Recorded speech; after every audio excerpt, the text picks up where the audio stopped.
All right, week 7.2 outlook. Let's go ahead and start with the Great British Pound futures. So going out to the 4-hour time frame, reiterating what we talked about last time, we were looking for continuation opportunities based off of the ideal entry, which was the initial transition from bullish price action into bearish price action. Where if you caught this, great. I didn't because of some BS. It is what it is. But that's not the point here. The point is that price will always, give second and tertiary opportunities. You just have to know how to look for them and when to look for them, and not chase trades. So we ended up identifying this price leg here, and that price leg yielded a opportunity in which 50%, I actually took my entry at 50%, and then I caught another opportunity at 100%, because I just happened to be awake at 2 o'clock in the morning, I think that was, and whatever. But anyway, got that entry, or I think it was around 2 o'clock, one of those. But I got that entry there, and it gave the opportunity, and then NFP happened, which gave confidence and really supplemented the bearish price action that's currently happening now, which I anticipated because if this is the correct analysis, we should be looking to push lower, and this is just the very beginning. So we've tapped 50%. We've rejected it twice. We've basically filled this price gap on the opposite side. What I would like to see is for price to invalidate this price gap by mitigating the low here. So if it does tap this low, then I see price for sure going down. It could consolidate some. It's not uncommon for price to do that right now, especially just the price action of 6B, the British Pound futures, and GU, I guess. But nonetheless, what I'm looking for is continuation, aside from all the nuances, is continuation of price action to move lower and for us to continue this trend. This is still very low effort. If you look at the price action, just looking at the impulses versus the pullbacks, if you want to learn more about that, go look at RC Visionaries information.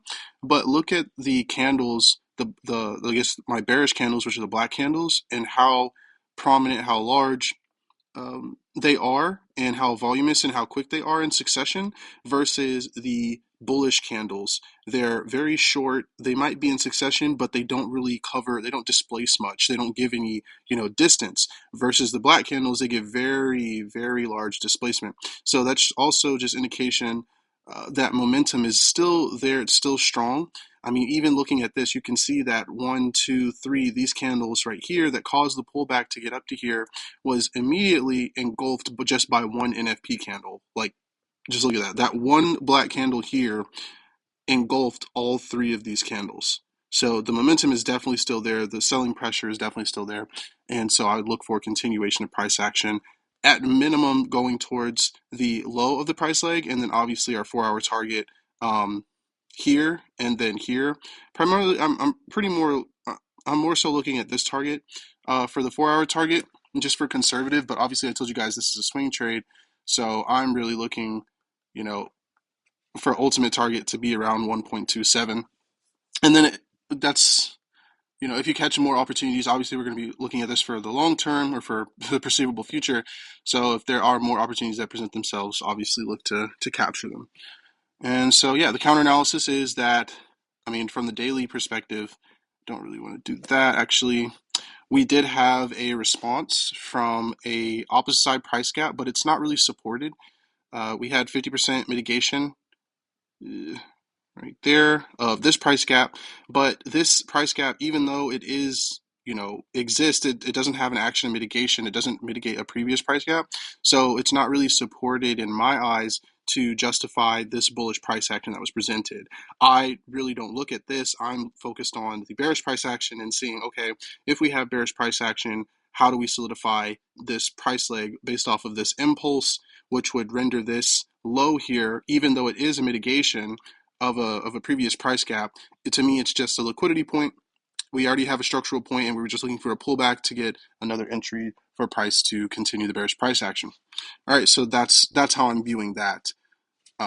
Don't get caught up, especially if you have your bias. Don't get caught up on the mitigations of things on the opposite side of your bias too much. You can reference them because it could be indication of potential transitions, but if you're going to look for transitions, you really want to look for not transitions based off of mitigations. You want to look for transitions based off of structural actions, which are breaks of structure and liquidity draws at those structural points or liquidity points.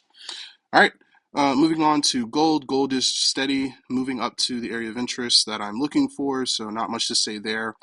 Yep.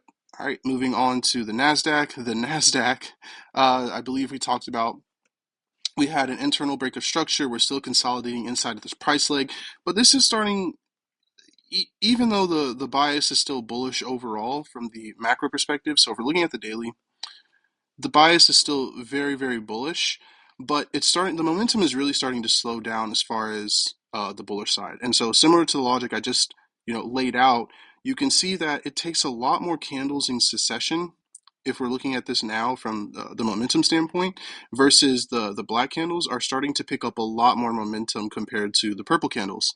And so that to me is just a first order indication that we may be looking for a transition from bullish price action to bearish price action, given the unwillingness to continue higher. And so what I'm looking for right now, just intuitively, is because we have this internal break of structure, the momentum is on our side. We have a clear mitigation of an area of interest on the 4-hour time frame that is very strong and cleared multiple levels of internal structure. If this fails to give the move now, I can definitely see the selling pressure set in, and we will definitely be looking to aim towards this structural point. And if we are to the two actions that happen at the structural point, if it's a liquidity draw, great, then we'll look for continuation of price to move higher. If it's a break of structure, we will have transitioned from a bullish run from the macro perspective into a bullish range, and then we'll have to analyze that. But that's what I'm seeing on NQ. It's in a very, very, very interesting, very consolidated, very compressed spring, if you're an engineer, like state right now. All right, silver, similar. I'm not really looking at it too much. It seems like the silver hype is dying down. All right, so moving on, and then the Dow Jones. Dow Jones is, surprisingly, its price action is kind of decoupled from the Nasdaq, even though the companies in the Nasdaq, S&P 500, and Dow Jones are dominating all three. I guess the average. No, I'm not going to talk about that. But anyway, the from our standpoint, the technical analysis standpoint, we are bullish, and I explained on the 4-hour time frame that we would be looking for solidification of the current price leg where we already have our structural point, which is here. We have the impulse, and we're currently still impulsing, and we generated a high, a low, then we led to a high. I mean, this is kind of a low, but it's really part of the same candle, so it's not really something that I would use as a low per se.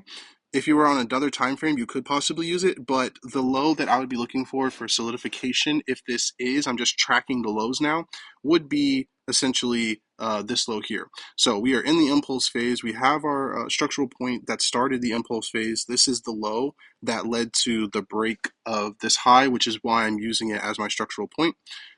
So once we have the structural point here, we're now in impulse, high, low, high. Essentially, I would say this is the low. So this could be a potential transition depending on price action moving forward. I do see this just right now looking at the high relative to this high. This is unwillingness to move higher. And then the momentum of this candle moving lower is, like I said, first order indication that this could be a potential transition, but I'm not looking at any other time frames. I'm just IDing all of this based off of the 4-hour market structure.